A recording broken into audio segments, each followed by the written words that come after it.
राज्य मंत्रिमंडळाच्या बैठकीला सुरुवात होते। पुढील महिन्यात राज्याचं अर्थसंकल्पीय अधिवेशन आहे। त्या पार्श्वभूमीवर कॅबिनेटची बैठक होते। पण त्याहून महत्त्वाचं म्हणजे तासाभरापूर्वी अंजली दमानिया यांनी केलेला आरोप आणि त्यानंतर अगदी तासाभरातच सुरू होणारी ही कॅबिनेटची बैठक आहे। त्यामुळे या कॅबिनेटच्या बैठकीत दमानिया यांनी केलेल्या आरोपाचे पडसाद उमटतात का हे देखील पाहणं तितकंच महत्त्वाचं आहे। धनंजय मुंडे यांनी तत्कालीन कृषी मंत्री असताना आता देखील ते कृषी मंत्री आहेत, पण 2024 या काळामध्ये कृषी मंत्री असताना त्यावेळी मात्र त्यांनी घोटाळा केलेला होता।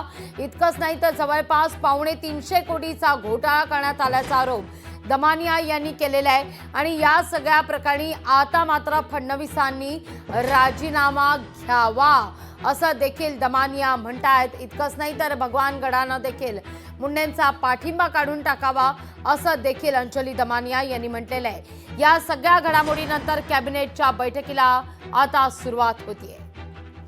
या सगळ्याविषयी अधिक माहिती घेण्याकरता थेट जाते आपले प्रतिनिधी चेतन ननावरे यांच्याकडे। चेतन, दमानिया यांनी केलेले आरोप आणि आगामी काळातलं अर्थसंकल्पीय अधिवेशन या पार्श्वभूमीवर या कॅबिनेटच्या बैठकीला सुरुवात होतीये। धनंजय मुंडे दादांच्या भेटी करता गेल्याचं सुद्धा कळतंय।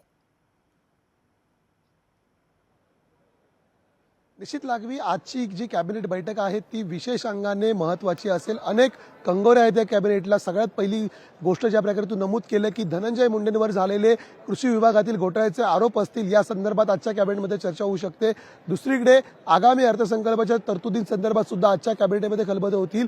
3 महत्त्वाचे विषय आजच्या कॅबिनेटमध्ये अजेंड्यावरती होते। त्यामधील पहिला सर्वात महत्त्वाचा म्हणजे मैत्री 2.0 पोर्टलचं अनावरण केलं जाऊ शकतं।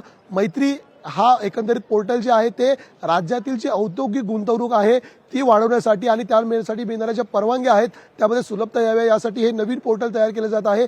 दावोस दौऱ्यानंतर एकंदरीत जी 15 लाख कोटींहून अधिकची गुंतवणूक देवेंद्र फडणवीस यांनी महाराष्ट्रात आणलेली होती ती आता रुजवण्याची वेळ आली आहे। त्यासाठी या मैत्री पोर्टलकडे सगळ्यांचं लक्ष असेल। दुसरी एक महत्त्वाची गोष्ट म्हणजे जे राज्यातील पायाभूत सुविधांचे प्रकल्प आहेत त्यांना युनिक आयडी देण्यासंदर्भात एक उच्चस्तरीय समिती नेमलेली होती। या समितीचा आज अहवालाचं सादरीकरण केलं जाईल। त्यामुळे आता पायाभूत प्रकल्पांचा खर्च कमी करण्यासाठी नेमक्या कुठल्या उपाययोजना ठोस केल्या जातात याकडे आपलं लक्ष असेल। तिसरी एक महत्त्वाची गोष्ट म्हणजे राज्यामध्ये वेगवेगळ्या प्रवर्गांसाठी मंडळं आणि महामंडळं स्थापन केलेली आहेत। मात्र या सर्व महामंडळ आणि मंडळांची माहिती एकाच व्यासपीठावर आणण्याचा शासनाचा प्रयत्न आहे। त्यासाठी सुद्धा एक उच्चस्तरीय समिती नेमलेली होती।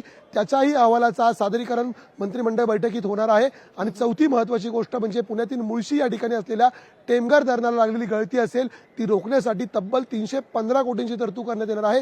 हे धरण मजबूती करण्याचा प्रयत्न सरकारचा असेल। त्यामुळे या संदर्भात सुद्धा आज मंजुरी मिळू शकते। त्यामुळे अनेक महत्त्वाचे विषय आहेत त्या आजच्या कॅबिनेटमध्ये। दुसरीकडे सातत्याने जे एकनाथ शिंदे नाराज आहेत अशी चर्चा केली जात होती, त्यांनी आज प्रत्यक्ष कॅबिनेटला हजेरी लावलेली आहे।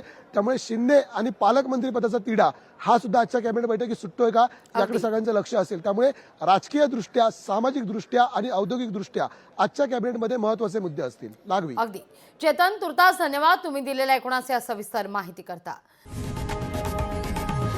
लोकशाही मराठी ऐका, पहा, जागरूक रहा।